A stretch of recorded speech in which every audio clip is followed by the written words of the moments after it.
Detail చూస్తే జయశంకర్ భూపాలపల్లి జిల్లా మేడిగడ్డ బ్యారేజీ తాత్కాలిక పనులు పునఃప్రారంభమయ్యాయి. ఇక డ్యామ్ సేఫ్టీ అథారిటీస్ ఆదేశాల మేరకు పనులకు సిద్ధమైన ఇరిగేషన్ అధికారులు గేట్ల కింది భాగం పై భాగంలో పేరుకుపోయిన ఇసుక మేటలను మట్టిని తొలగిస్తున్నారు. మరోవైపు అన్నారం బ్యారేజీ గేట్ల సమీపంలో టెండర్ల ప్రక్రియ ద్వారా ఇసుకను తొలగించేందుకు అధికారులు సిద్ధమయ్యారు.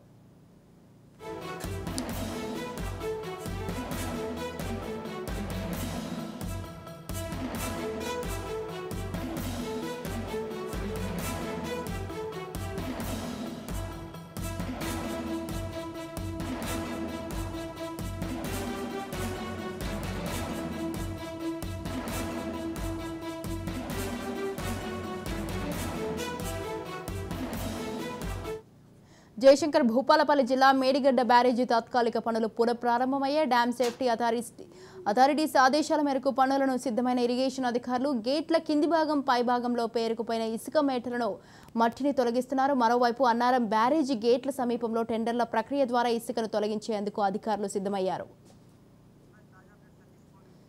రైట్, ఈ విషయంపై పూర్తి సమాచారాన్ని అందించడానికి మా ప్రతినిధి సతీష్ ఫోన్ లైన్లో ఉన్నారు. సతీష్, స్వాతి, జయశంకర్ భూపాలపల్లి జిల్లాలో నిర్మాణం చేసినటువంటి కాళేశ్వరం ప్రాజెక్ట్ లో భాగమైనటువంటి మేడిగడ్డ ప్రాజెక్టు కుంబాటుకు సంబంధించి 7వ బ్లాక్ లో ఏర్పడినటువంటి డ్యామేజ్ ని సెట్ చేసేందుకోసం ప్రభుత్వ కాంట్రాక్ట్ సంస్థ చర్యలు చేపట్టినట్టుగా ఈరోజు చర్యలు చేపట్టింది. అటు ప్రభుత్వం మేడిగడ్డ బ్యారేజీలో 20వ పిల్లర్ కుంగిపోవడంతో పాటుగా 7వ బ్లాక్ లో జరిగినటువంటి నష్టాన్ని రిపేర్ చేసేందుకోసం గత కొంతకాలంగా అటు ప్రభుత్వానికి ఇటు నిర్మాణ సంస్థకు మధ్య జరిగినటువంటి చర్చల తర్వాత ఎట్టకేలకు నిర్మాణాన్ని పూర్తి చేసేందుకోసం సంస్థ పనులైతే ప్రారంభించింది. పూర్తి స్థాయిలో మొత్తానికి గత కొంతకాలంగా తమకు బాధ్యత లేదంటూ తమ నిర్మాణ పనులు అయిపోయాయంటూ చేతులు దులిపేసుకునేటువంటి ప్రయత్నం చేసినప్పటికీ కూడా మొదట మేము బీఆర్ఎస్ ప్రభుత్వం ఉన్నటువంటి సమయంలో కుంగుబాటు సమయంలో తమదే పూర్తి బాధ్యత అని చెప్పినటువంటి నిర్మాణ సంస్థ ఆ తర్వాత చేతులెత్తేందుకోసం ప్రయత్నం చేసింది. ఈ క్రమంలో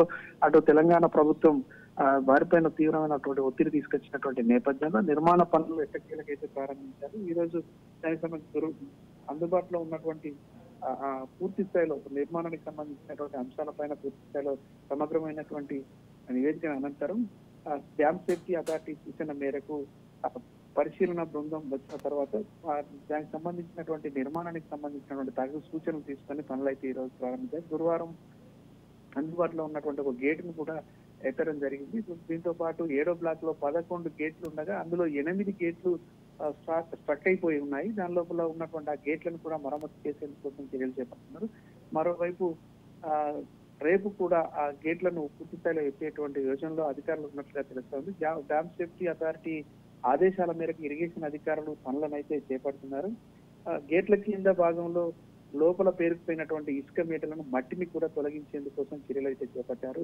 పిల్లర్లు లిఫ్ట్ కింద భాగంలో ఏర్పడినటువంటి హోల్స్ లో కాంక్రీట్ సిమెంట్ తో నింపేందుకోసం కూడా అధికారులు అయితే చర్యలు చేపడుతున్నారు. వర్షాలు వచ్చినటువంటి సమయంలో వరదతోటి ఇబ్బందికరమైనటువంటి పనులు తలెత్తకుండా కూడా తగినటువంటి ఫిక్స్ వెల్స్ వేసేందుకోసం సిద్ధమవుతున్నటువంటి పరిస్థితి నెలకొంది. మొత్తానికైతే మేడిగడ్డ బ్యారేజ్కి సంబంధించినటువంటి మరమ్మత్తు పనులకు సంబంధించినటువంటి ప్రక్రియనైతే అధికారులు అయితే ప్రారంభించారు. Right, thank you Satish, thanks for the details.